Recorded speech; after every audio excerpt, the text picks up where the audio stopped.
cọp này đạm băng vô đây.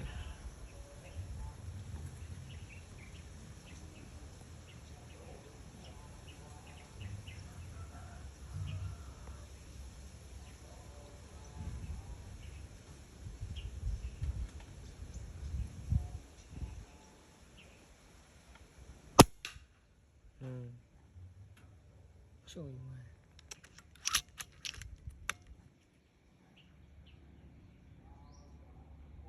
Chờ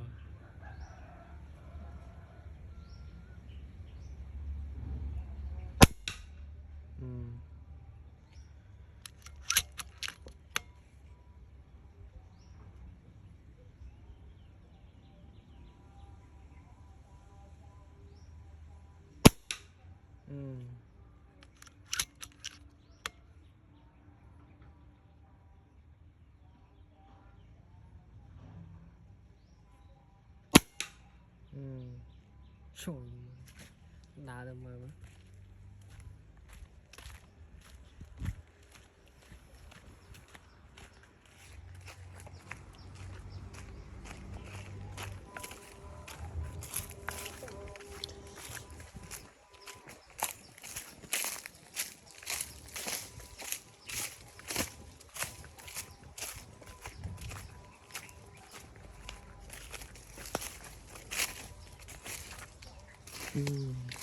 Miền xây thế này là một cái nhông ấy.